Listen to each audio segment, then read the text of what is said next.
Welcome back. All right, news of the day video for all you fine people on the internet for your Tuesday. It is November the 4th. Starting off at the top of the board, Vitaly Kravtsov's time with the Canucks organization appears to be at an end. Patrick Allvin announcing today that he has been placed on unconditional waivers for the purpose of contract termination. Kravtsov apparently wants to go home. He's homesick, and his numbers in Abbotsford haven't been great. 10 games, 1 goal, 3 assists, 4 points. There aren't very many players, though, in Abbotsford who do have good numbers. But, yeah, for Kravtsov, it just didn't work. The plan for the Canucks, of course, was to add some scoring depth by bringing him back into the fold. Word has it from Rick Dollywell reporting he's got a 3-year KHL contract waiting for him. So, Kravtsov, it did not work out. The Canucks gave it a shot. They don't lose anything in this. But, yeah, the search continues for more scoring for the Canucks. And they're not the only team looking for that. Milan Lucic. So we know he had the tryout with St. Louis and then he got hurt. So he didn't end up getting that job with St. Louis. But we know that the Blues were staying in touch with him and still working with him. And he is joining Springfield, the AHL franchise for the St. Louis Blues, on a tryout. So this is the first step towards him getting a contract with the Blues and ending up with the St. Louis Blues as well.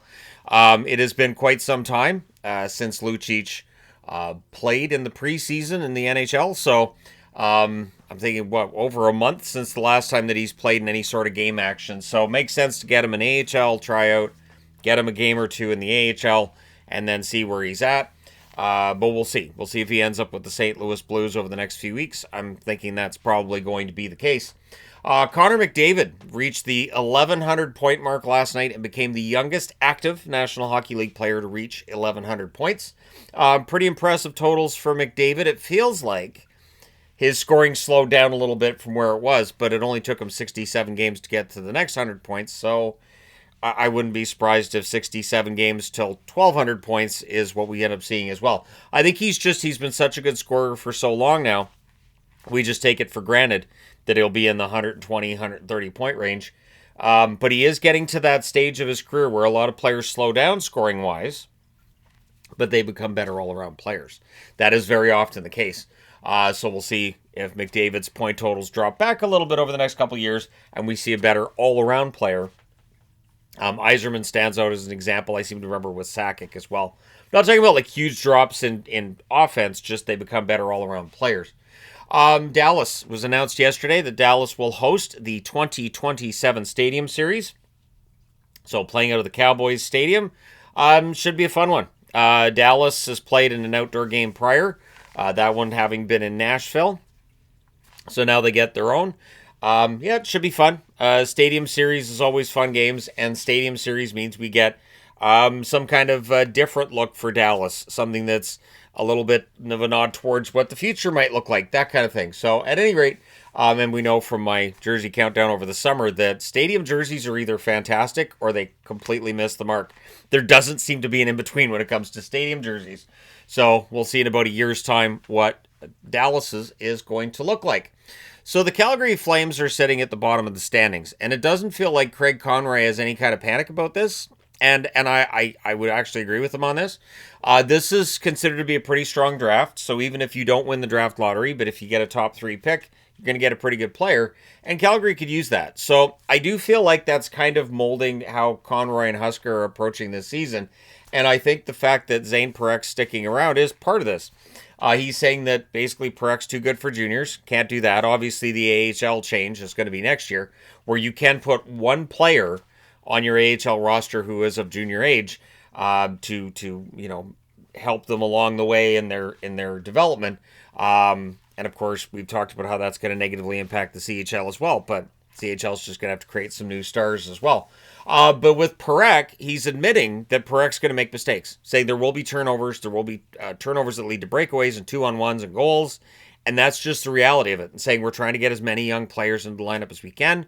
So it definitely sounds like Calgary's not officially tanking, but they're not going to bring in veterans to try to shore things up either. They're going to let the kids go through it, and I think that's the right way to go about it. He's also saying he's not giving away what the plan is around the team at this point, because there's 31 other teams that might be curious about their plan. They're not going to give it away, and I don't have a problem with that either. So for Calgary, I think if they're doing this rebuild / retool, they're doing it right. They've not stripped it all down. They've still got veteran players there. Even if Kadri ends up being moved after he reaches that 1,000-game mark, I don't think that Calgary's going to just sell everybody off and go crazy with it. They don't really need to. They're already at the bottom of the standings. Just keep playing the kids, keep the veterans around, and make sure that everybody's on the same page. I'm always happy when I see that like teams will pull players aside, especially the veterans, and say, all right, here's the plan. You on board with the plan? Cool. All right, we'll keep you around kind of thing. But yeah, let me know your thoughts, Flames fans, on how this season's gone and how you feel about it. Again, I think this is just necessary evil for them right now, because even if Wolf was playing like he did last year and they were getting some wins here, I just think for the long-term future, they need that play driver of a forward, and the best way to get that is through a top draft pick. Scott Lawton skating with regulars today for the Toronto Maple Leafs, so it looks like he'll be playing in the next game on the fourth line. Cowan, Blais, and Yarncroke all seen wearing the extras jerseys, so the healthy scratch apparently for Toronto, the color is gray. For the extras, so you have your extras out there. They usually do a little bit more work, and that's often because they're not playing in those games. So at any rate, we'll see how Toronto does. But while they came back from that 3-0 deficit last night and won the game, Craig Berube didn't sound happy about it after the game, and the Maple Leafs didn't either, and good. That was the worst first 40 minutes I think I've seen Toronto play it, at least this season. I want to say multiple seasons. That was atrocious.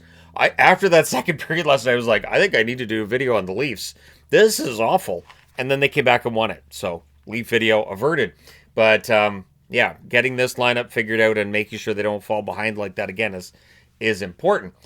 Jason Zucker, dealing with illness, has been placed on IR. He's not playing tonight. So, Ostlund has been recalled by the Buffalo Sabres. We'll see where he slots into the lineup.